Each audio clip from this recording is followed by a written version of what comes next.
Good evening, daughters of the American Revolution.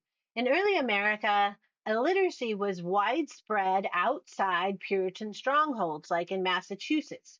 England scorned the colonies and claimed through 1690 and 1783 that we had no literature of our own, just crude imitations. Yet Americans fought back with education.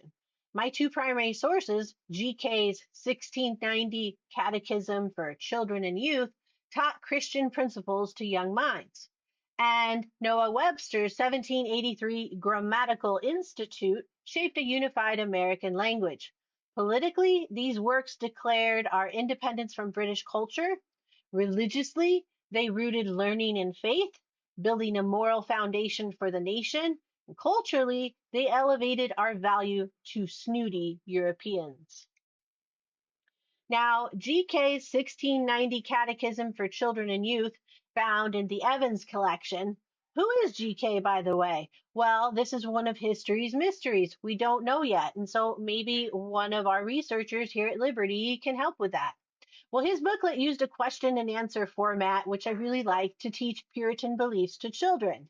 For example, it asks, is God a pure spirit, light and life? And the children would answer, yeah. And I really like this formatting and would love to adapt that in our quizzes.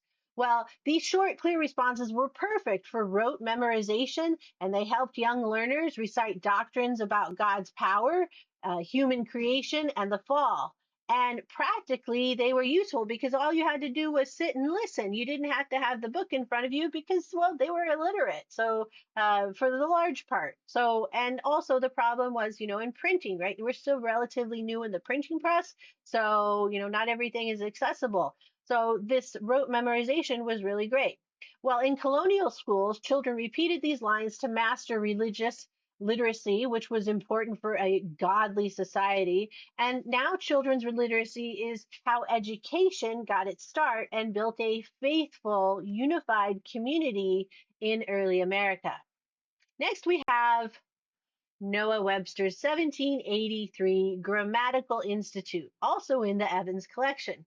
Now, Webster, a patriot, wrote this speller to standardized American English, much like Martin Luther's German Bible language during the Protestant Reformation. By teaching consistent spelling and pronunciation like color, C-O-L-O-R, instead of C-O-L-O-U-R, Webster gave Americans a shared language across diverse states.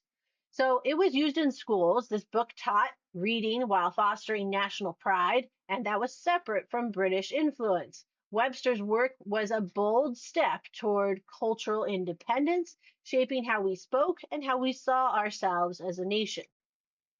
Now, finally, here are my sources with GK from the Early American Imprints database, GK's Catechism for Children, and Noah Webster's 1783 Grammatical Institute. And here they show America's early efforts in education, both through religion and through education. And these works are preserved at Liberty University's library and remind us of our legacy. Thank you for listening.